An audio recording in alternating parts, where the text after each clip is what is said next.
Muito boa noite para vocês. Eu estava com um pouco de saudades de pregar aqui de noite, por uma coincidência, nas últimas semanas, acho que nos últimos 2 meses, eu preguei pela manhã, mas não estava aqui à noite. Então hoje eu estou matando saudades.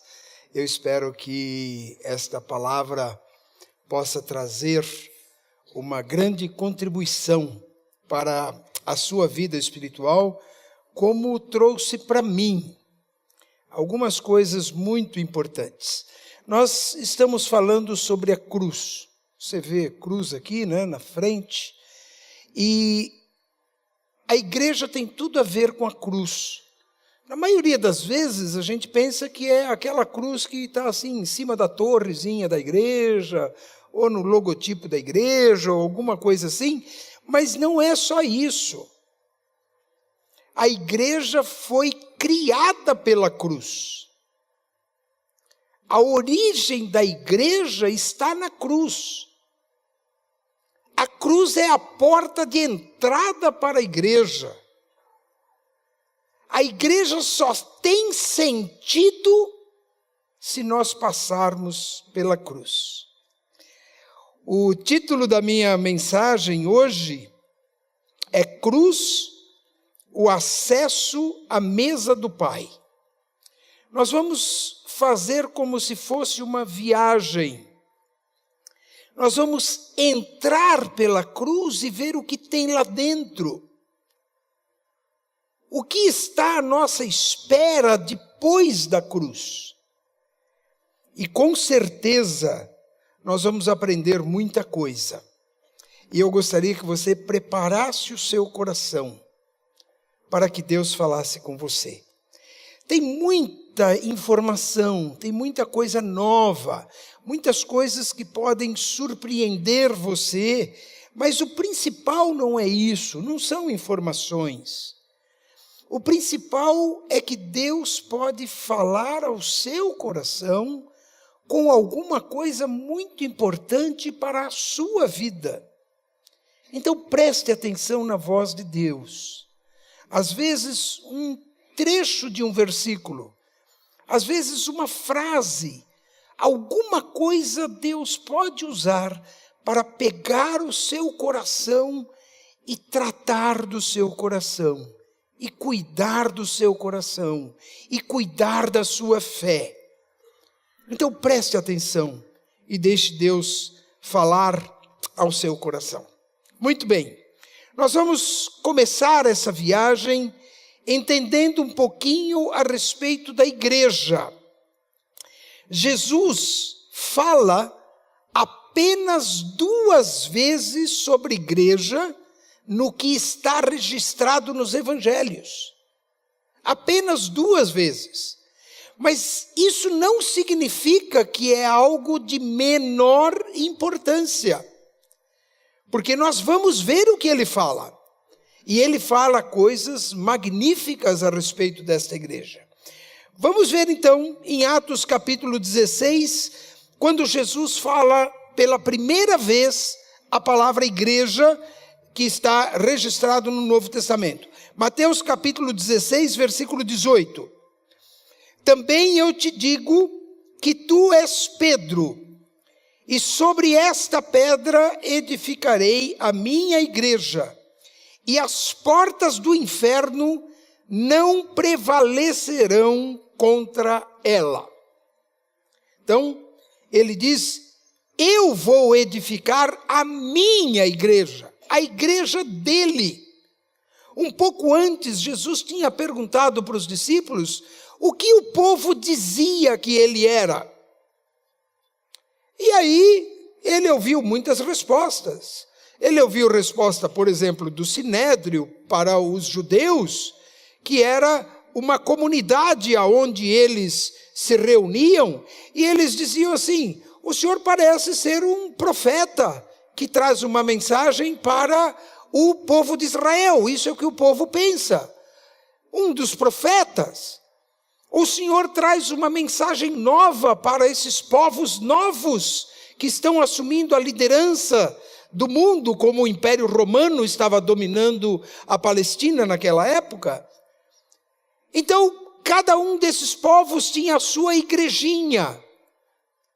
Cada um desses povos tinha o seu jeito de se reunir, de ter comunhão e de buscar algum Deus. Mas aí Jesus pergunta para eles: e vocês? Quem vocês dizem que eu sou? E Pedro então diz: tu és o Cristo, o Filho do Deus vivo. E a resposta de Jesus, seguida de outras palavras, ele finalmente diz para Pedro: sei que tu és Pedro, e sobre esta pedra edificarei a minha igreja, e as portas do inferno não prevalecerão contra ela. Eu vou iniciar um novo povo, eu vou iniciar uma nova família, eu vou iniciar uma coisa que se chama igreja, que tem o meu nome, que tem a minha marca, que tem o meu DNA, e esse povo vai fazer a minha vontade, esse povo vai me seguir, e as portas do inferno não vão destruir este povo, não vão acabar com a igreja, como já tentaram tantas vezes. E Jesus está dizendo e empenhando a sua palavra, de que esta é a igreja que vai prevalecer por toda a eternidade. Nem o inferno será capaz de vencê-la. Esta é a igreja santa, a igreja vitoriosa, a igreja triunfante. Essa é a igreja verdadeira, dos crentes verdadeiros. Esta é a igreja que nunca perde para os poderes do mal. Esta é a igreja que só tem trigo, não tem nenhum joio. Esta é a igreja que vai para o céu. Esta é a igreja que vai ser arrebatada. Esta é a igreja que vai ser reunida com Cristo. Mas esta é uma igreja invisível para o mundo. O mundo não vê esta igreja, porque essa igreja não tem moradia aqui nesta terra. Esta é a igreja do céu, é a igreja da promessa. Mas Jesus falou de uma outra igreja, em Mateus 18. Mateus 16 ele falou desta igreja, a igreja do céu. Mas agora ele vai falar da igreja da terra. E vejam o que ele diz. Mateus 18, 15 a 17. Se teu irmão pecar contra ti, vai arguí-lo entre ti e ele só. Se ele te ouvir, ganhaste o teu irmão. Se, porém, não te ouvir, toma contigo uma ou duas pessoas, para que pelo depoimento de 2 ou 3 testemunhas, toda palavra se estabeleça, tudo se acerte.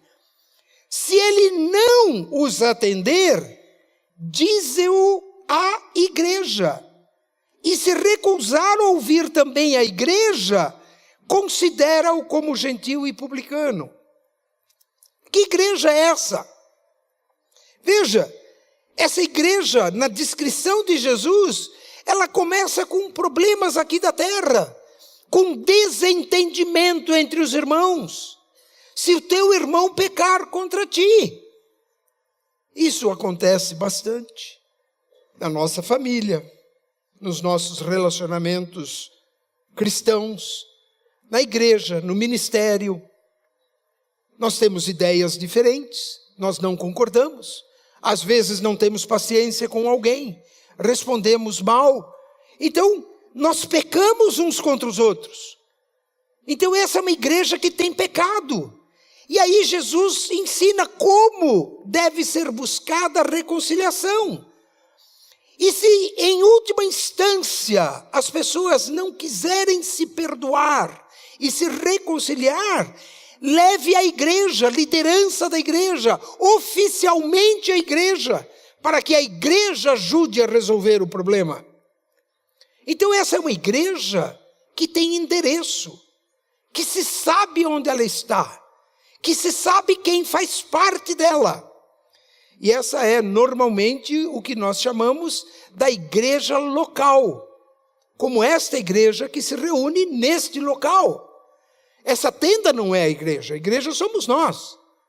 Mas nós nos reunimos aqui, nós temos um endereço, nós temos uma liderança que trabalha aqui, que está aqui, durante a semana. Nós temos ministérios que acontecem durante a semana, aqui neste espaço todo aqui que a gente chama de Vila 21. Então isso é igreja local.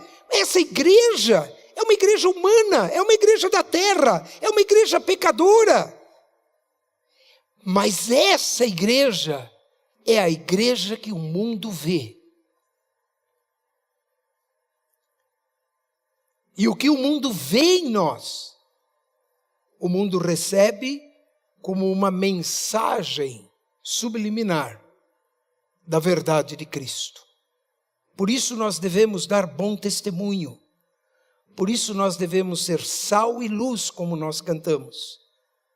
Bênção para a comunidade que está ao nosso redor aqui nesta terra. Esta igreja, ela tem trigo, mas ela também tem joio. Esta é a igreja que lida com as dificuldades das coisas deste mundo. Mas foi para esta igreja visível, que tem problemas, que Jesus disse no versículo 20 de Mateus 18, onde se reunirem 2 ou 3 em meu nome, ali estou no meio deles. Nesta igreja da terra, Jesus prometeu estar conosco. Nesta igreja da terra, Jesus disse que Ele, até os fins dos tempos, Ele nos acompanharia. Durante muito tempo, eu fui influenciado a dar muito mais importância para a igreja invisível, para a igreja do céu. E eu quero dizer que isso não é errado, evidentemente, que a igreja que vai para o céu é a igreja verdadeira. O trigo vai para o céu, o joio todo vai ficar aqui. É a igreja dos verdadeiros crentes, a igreja de todos os tempos. A igreja de todos aqueles em todos os lugares do mundo, nesses 2000 anos que conheceram a Cristo e entregaram suas vidas a Cristo. Mas essa igreja, grande igreja, ela não se reúne como nós estamos reunidos aqui. E a missão que Jesus deu foi para nós. Nós que devemos cumprir a missão que Ele nos deu. Eu percebi que as igrejas do Novo Testamento, todas elas, de quem nós lemos, eram igrejas locais. Igrejas de gente de carne e osso como nós. De gente com problemas, com dificuldades, com desânimo, com falta de esperança. Igreja como de Jerusalém, de Antioquia, de Éfeso, de Corinto, de Colossos, da ilha de Creta, as 7 igrejas do Apocalipse e muitas outras. Todas eram igrejas que tinham endereço. Igrejas que se sabia onde se reuniam. Eram igrejas locais, imperfeitas, humanas, pecadores, limitadas. Mas Deus usa esta igreja para cumprir a sua missão aqui na terra.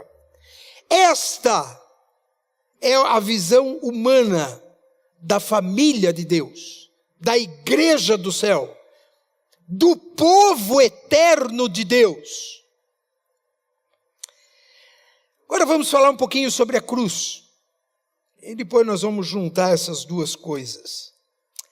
A cruz é a porta estreita por onde só se entra sozinho. Igreja é um conjunto de pessoas. Não existe igreja de uma pessoa sozinha. Igreja é uma reunião, é um grupo, é uma comunidade. Mas pela cruz, a gente só passa sozinho. É um por um. É uma só porta. E a Bíblia fala desta porta. Em Mateus capítulo 7, versículo 13, diz assim: entrem pela porta estreita, pois larga é a porta e amplo o caminho que leva à perdição, e são muitos os que entram por ela.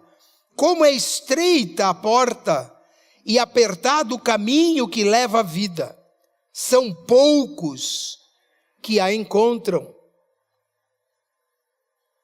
O caminho para chegar na igreja ou entrar na igreja é a cruz. A porta da cruz é estreita e são poucos que entram por ela. É necessário se curvar diante do Cristo para passar por essa porta. Jesus uma vez usou uma ilustração dizendo que pessoas muito ricas dificilmente entrariam nos céus, porque são pessoas muito orgulhosas, não iriam se curvar. E aí ele usou como exemplo uma porta de um dos muros de Jerusalém, que era uma cidade cercada por muros, e tinha uma porta chamada agulha. E Jesus disse, é mais fácil passar um camelo pela agulha do que uma pessoa orgulhosa e prepotente entrar no reino dos céus. Aquela porta da agulha era uma porta baixinha, pequena. As pessoas, para entrarem, elas entravam quase que de joelhos, e um camelo não passaria mesmo ali, não cabe, não tem como passar. As pessoas, quando estavam com carga nas costas, precisavam deixar as cargas para passar naquela porta.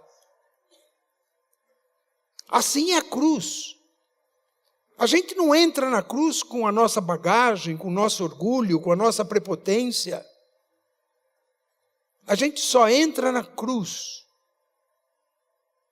quando a gente se humilha diante de Deus e quando a gente confessa que está entregando a vida a Ele para que Ele seja nosso Senhor e Salvador. A cruz é a porta da renúncia e da autonegação. A cruz é a porta da renúncia e da autonegação. Lá em Mateus capítulo 16, versículo 24, diz assim: então Jesus disse aos seus discípulos, se alguém quiser acompanhar-me, se quiser me seguir, negue-se a si mesmo, tome a sua cruz e siga-me. É diante da cruz que somos desafiados a negar o nosso eu e adotar Jesus como mestre. É diante da cruz que admitimos que somos pecadores carentes de perdão. A cruz é como um batismo aonde somos totalmente lavados dos nossos pecados. A cruz é essa imersão na qual nós morremos para o mundo e depois ressuscitamos para Deus. Mas na cruz nós morremos com Cristo, como diz a palavra de Deus lá em Romanos capítulo 6, versículo 4. Portanto, fomos sepultados com Ele na morte por meio do batismo, a fim de que assim como Cristo foi ressuscitado dos mortos, mediante a glória do Pai, também nós vivamos uma vida nova. Então, quando nós passamos por essa porta que é a cruz, nós encontramos uma mesa posta. Nós entramos na sala do Pai. Nós entramos na casa da família de Deus. Você passa por aquela porta estreita, a porta da confissão de fé, a porta do negar-se a si mesmo, a porta de entregar tudo para Cristo. Você não entra nem com a bagagem, mas de repente, quando você olha o que tem do outro lado, você descobre que você entrou na casa do Pai, na família do Pai. E a mesa do Pai está posta, servida para nós. Como que é essa família? E essa igreja, lá no Antigo Testamento, a cruz deu origem a um novo povo de Deus. Não é que Israel deixou de ser o povo de Deus. Israel continua sendo a nação escolhida por Deus e herdeira das promessas feitas, e todas elas vão ser cumpridas. Mas quando o Messias veio, eles recusaram a Cristo.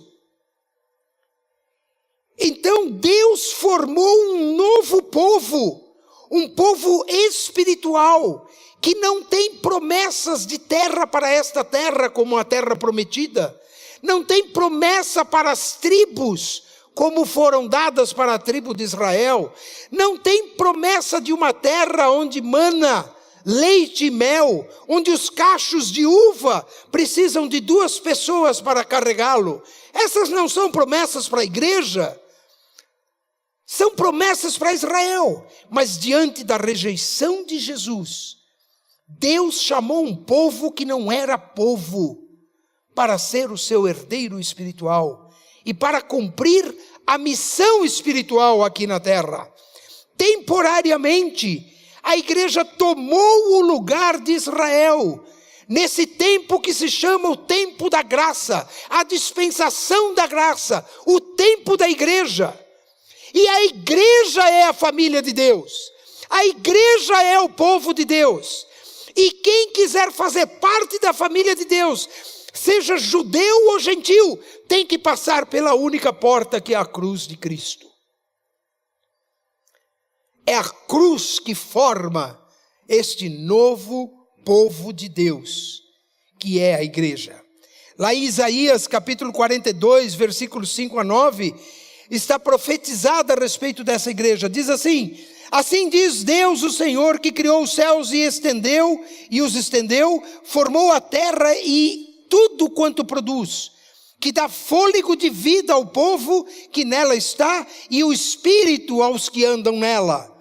Eu, o Senhor, te chamei em justiça, tomar-te-ei pela mão e te guardarei, e te farei mediador da aliança com o povo, e luz para os gentios. Vejam, não é Israel, gentios. Para abrires os olhos aos cegos, tirares da prisão o cativo, e do cárcere os que jazem em trevas. Eu sou o Senhor, este é o seu nome. A minha glória, pois, eu não darei a outrem, nem a minha honra às imagens de escultura. Eis que as primeiras predições já se cumpriram, e novas coisas eu vos anuncio, que antes que se sucedam, e vô-las farei ouvir. A promessa da igreja aqui está embutida nesta profecia, que era um mistério. Se Israel era o povo escolhido de Deus, como que ele ia criar um outro povo? Mas essa profecia mostra que o ministério de Jesus era abrir a porta, através da cruz, para a criação deste novo povo.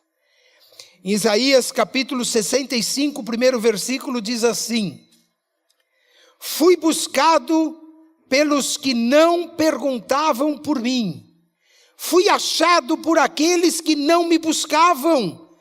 A um povo que não se chamava do meu nome, eu disse: eis-me aqui, eis-me aqui. Deus se deixou achar por um povo novo, criou um povo novo, criou uma família nova. E em Efésios capítulo 3, versículos 8 a 11, diz assim: a mim, o menor de todos os santos, me foi dada esta graça de pregar aos gentios o evangelho das insondáveis riquezas de Cristo, e manifestar qual a dispensação do mistério, esse tempo de mistério, desde os séculos oculto em Deus, que criou todas as coisas. Para quê? Pela igreja, a multiforme sabedoria de Deus se torne conhecida agora dos principados e potestades nos lugares celestiais, segundo o eterno propósito que estabeleceu em Cristo Jesus, nosso Senhor. O mistério da igreja esteve oculto no Antigo Testamento, oculto para Israel, mas o Novo Testamento revela este povo criado pela cruz, esta família e esta mesa posta que nós encontramos quando entramos pela cruz. Lá em Colossenses capítulo 1, versículos 24 e 27 diz assim: agora me regozijo nos meus sofrimentos por vós e preencho o que resta das aflições de Cristo na minha carne, a favor do seu corpo, que é a igreja, da qual me tornei ministro de acordo com a dispensação da parte de Deus, que me foi confiada a vosso favor para dar pleno cumprimento à palavra de Deus, às profecias do Antigo Testamento. O mistério que estiver oculto dos séculos e das gerações, agora, todavia, se manifestou aos seus santos, os quais Deus quis dar a conhecer qual seja a riqueza da glória deste mistério entre os gentios, isto é, Cristo em vós, a esperança da glória. Ao entrarmos através da cruz, nós nos deparamos com esta nova comunidade, chamada igreja. E a mesa posta para esta igreja se servir, para celebrar junto a sua redenção. Nesta ceia, aonde vamos comer e beber hoje, nós celebramos a criação desta nova família espiritual, como Paulo disse lá em 1 Coríntios capítulo 10, versículo 16. Porventura, o cálice de bênção que abençoamos não é a comunhão no sangue de Cristo? O pão que partimos não é a comunhão do corpo de Cristo? Esta é a mesa que está servida. Esta é a mesa da ceia, da qual nós participamos todo mês. Essa é a mesa da qual nós vamos participar hoje. Esta é a mesa onde não há lugar para os nossos relacionamentos quebrados. Eles precisam ser reconciliados.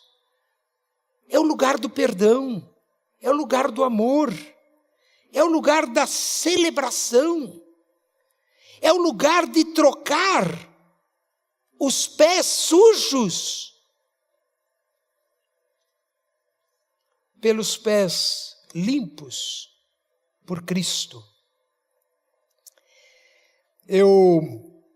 Algumas semanas atrás, estive em Brasília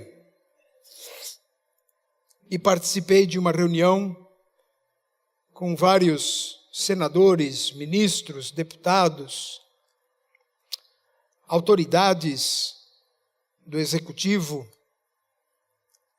e até do judiciário também estavam ali. Eu estava sentado num cantinho da mesa, bem quietinho, e só observando. Gente,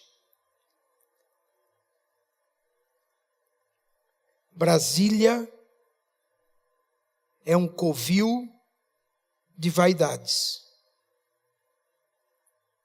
Impressionante. Uma empresa especialista foi contratada para receber as autoridades e colocá-los sentados à mesa, ao redor da mesa, onde nós teríamos aquela reunião. Por que precisa tanto cuidado? Porque tem deputado que não senta com outro deputado.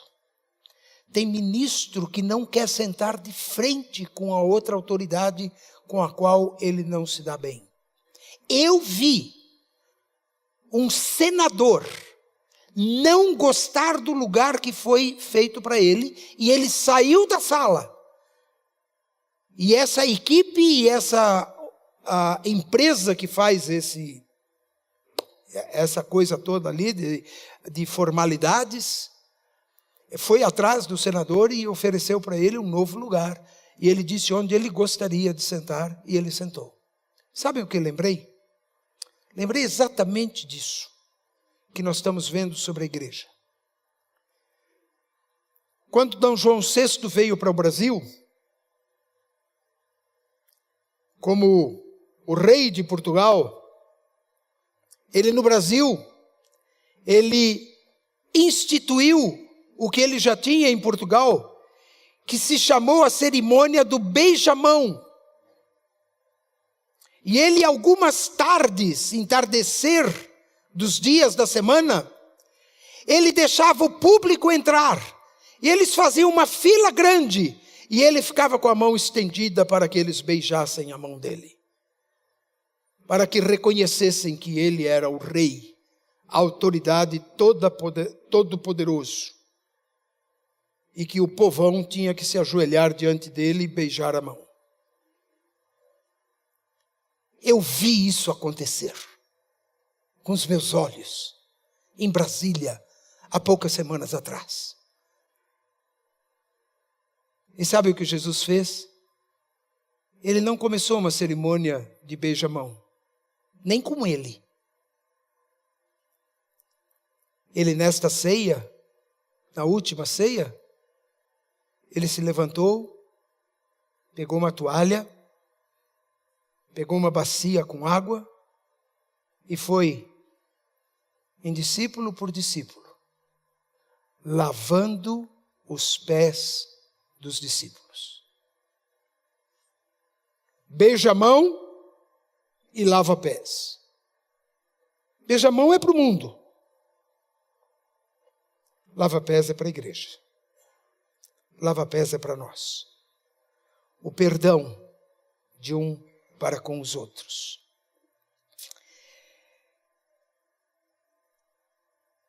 Eu vou pular um texto bíblico e quero pular para Mateus capítulo 5, versículos 23 e 24. Aonde Jesus mesmo disse, no Sermão do Monte: portanto, se você estiver apresentando a sua oferta diante do altar, e ali se lembrar de que seu irmão tem algo contra você, deixe a sua oferta ali, diante do altar, e vá primeiro reconciliar-se com o seu irmão. Depois volte e apresente a sua oferta. Esta mesa posta é a mesa que nos compromete com o amor e com o perdão. Nos compromete em amar e perdoar.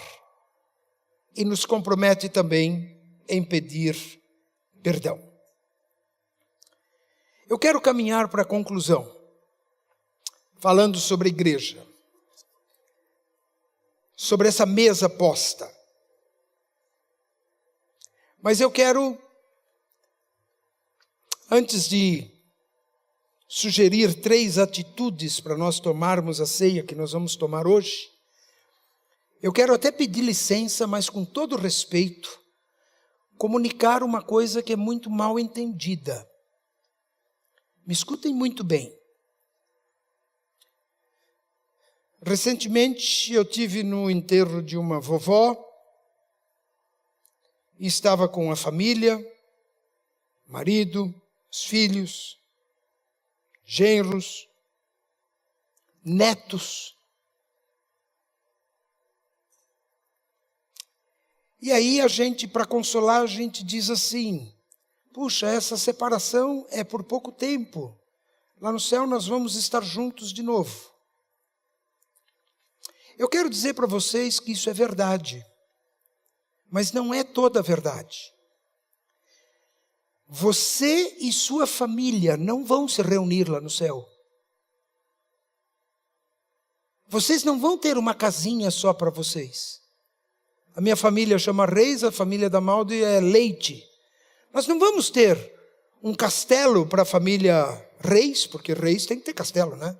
Mas, sei lá, e um outro castelo também para a família Leite. Gente, lá no céu, Jesus disse que não há nem casamento, nem marido e mulher. Nem marido e mulher. Você não vai se reunir com seu marido lá no céu. Você não vai reunir os seus filhos e os seus sobrinhos. Isso é coisa da terra. Lá no céu só existe uma coisa: igreja. E igreja, salvos por Jesus Cristo, irmãos da família de Deus. Não tem nada na Bíblia que diga que você vai se reunir com sua família para fazer um churrasquinho no fim de semana lá no céu. A única família do céu é a família de Deus, nos quais nós somos irmãos. Sabe o valor da nossa família aqui? Não é para tirar o valor da família, não. A família daqui, ela é um exemplo, é um tipo. Ela é uma ilustração do que vai ser esta grande família lá do céu. Por isso eu quero sugerir para vocês que hoje, na participação desta ceia, nós tenhamos um tempo, sim, de pensar que esta ceia é uma ceia santa, sagrada. Nós estamos na casa do Pai, na sala de jantar do Pai, e estamos sentados à mesa do Pai. Então nós precisamos sim confessar os nossos pecados. Nós precisamos reafirmar nossa comunhão. Gente, olha aqui, ó. Com esse povo que nós estamos aqui, nós vamos viver a eternidade toda. Pode olhar para o lado, para trás, para frente. Guarda bem o rosto de cada um aí. Nós vamos viver para sempre. Para sempre. Nós e mais milhões de pessoas. Preserve a sua comunhão uns com os outros. E vamos celebrar o fato de que nós que não éramos povo, fomos feitos povo. Nós não éramos da família de Deus. Fomos adotados na família de Deus. Somos herdeiros.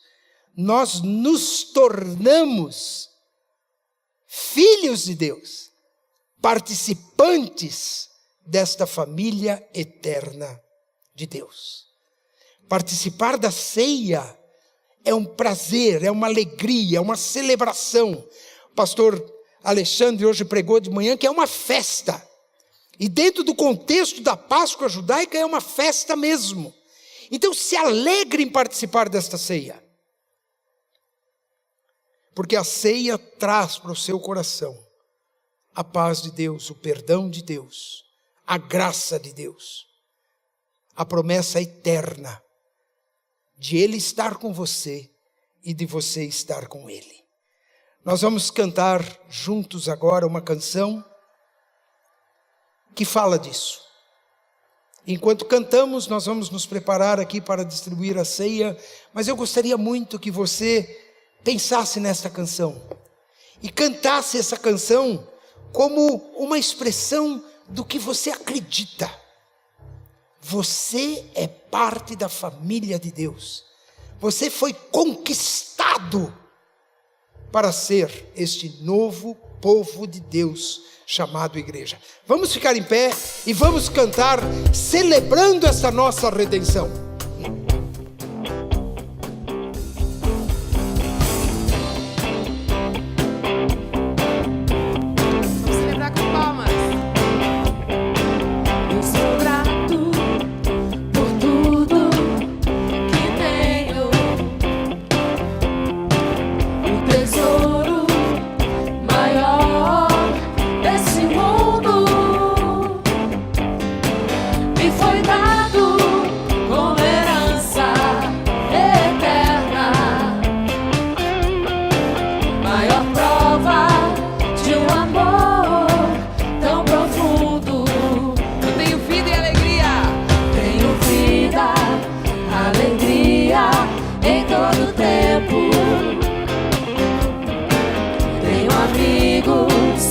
Família, muitos irmãos.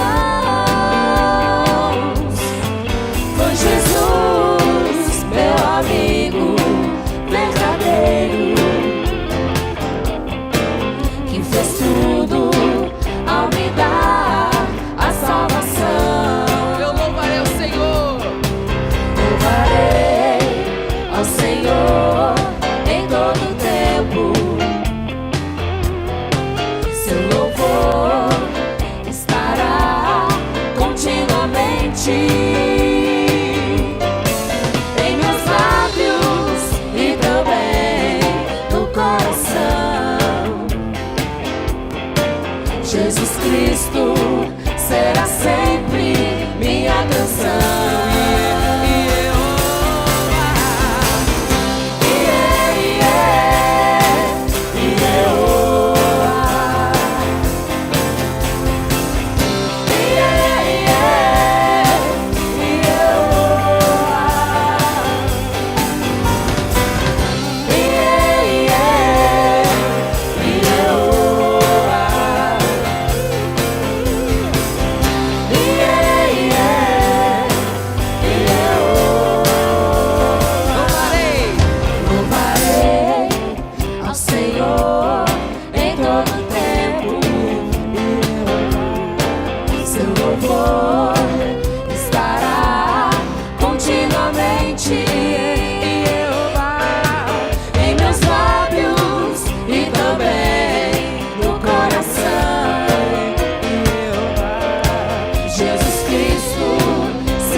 Muito bem, essa é a alegria, a celebração de uma vitória que Jesus conquistou por nós na cruz, ao fazer de nós desconhecidos a família dele. Você está de parabéns por fazer parte desta família. E se você tem a sua vida entregue nas mãos de Jesus e faz parte da família, a mesa está posta para você. Você tem pecados, tem dificuldades, todos nós temos. Curve a sua cabeça quando você pegar os elementos, diga: Senhor, eu preciso do teu perdão. Renova o meu coração, renova a minha esperança. Devolva-me, Senhor, como pediu Davi, a alegria da minha salvação. Quando Jesus deu a ceia para os seus discípulos, ele pegou o pão, partiu o pão e disse: este é o meu corpo partido por vocês. Comei dele em memória de mim. Quando ele pegou o cálice, ele disse: este é o cálice da nova aliança que eu faço com vocês. Esta aliança eterna de amor entre vocês e eu e vocês. Quando vocês beberem, vocês bebam em memória de mim. E distribuiu o cálice para os seus discípulos. E é exatamente o que nós queremos fazer hoje. Nós vamos agradecer, vamos distribuir os elementos. Vocês recebam os elementos, receba a bandeja, passe do lado, pega os elementos para você. Vamos aguardar e nós vamos participar em conjunto. Senhor Jesus, nós agradecemos, como o Senhor agradeceu na ceia, pelo pão e pelo vinho. O pão como teu corpo quebrado em nosso lugar, e o vinho como teu sangue derramado em nosso favor. E nós agradecemos muito por isso, Senhor. E pedimos que o Senhor encha o nosso coração neste momento da alegria desta salvação que o Senhor conquistou por nós. Nós oramos e agradecemos em teu nome, Senhor Jesus. Amém.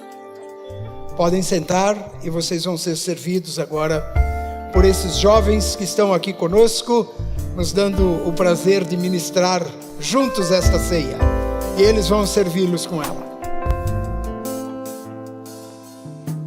Que foi pago um alto preço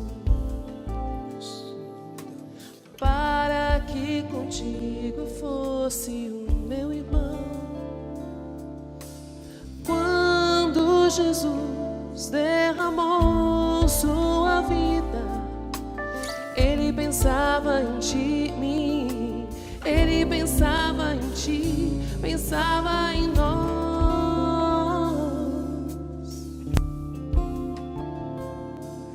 Eu sei que foi pago um alto preço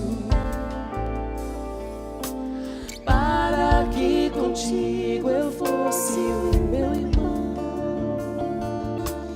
Quando Jesus derramou sua vida, Ele pensava em mim, Ele pensava em ti, pensava em nós, e nos via redimidos por seu sangue,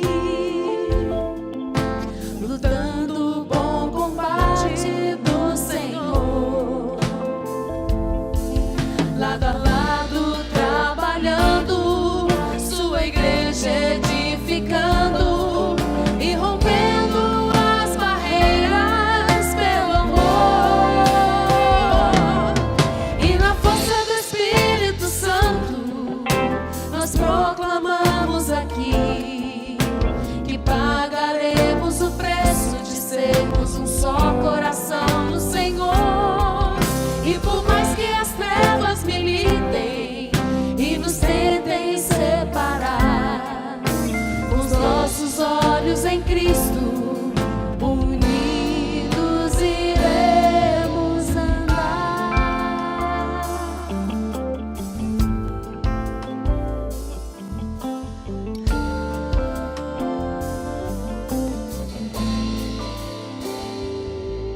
Eu sei que foi pago um alto preço para que contigo eu fosse o meu irmão. Quando Jesus derramou sua vida, Ele pensava em mim, Ele pensava em ti, pensava em nós, e nos via redimidos por seu sangue, lutando o bom combate do Senhor, lado a lado trabalhando, sua igreja edificando e rompendo as barreiras pelo amor. E na força do Espírito Santo nós proclamamos aqui que pagaremos o preço de sermos um só coração no Senhor. E por mais que as trevas militem e nos tentem separar, com os nossos olhos em Cristo, unidos iremos andar. E na força do Espírito Santo nós proclamamos aqui que pagaremos o preço de sermos um só coração no Senhor. E por mais que as trevas militem e nos tentem separar, nossos olhos em Cristo, unidos iremos andar.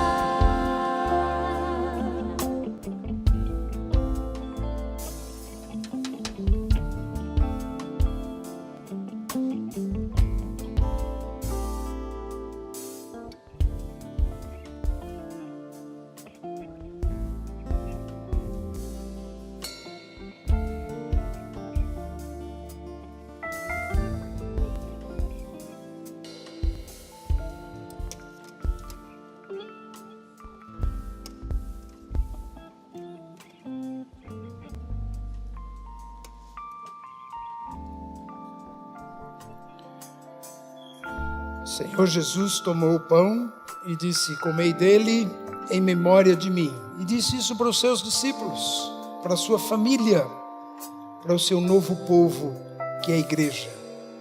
Então, igreja, vamos comer deste pão e vamos beber deste cálice, em memória e para a honra de Jesus Cristo. Amém.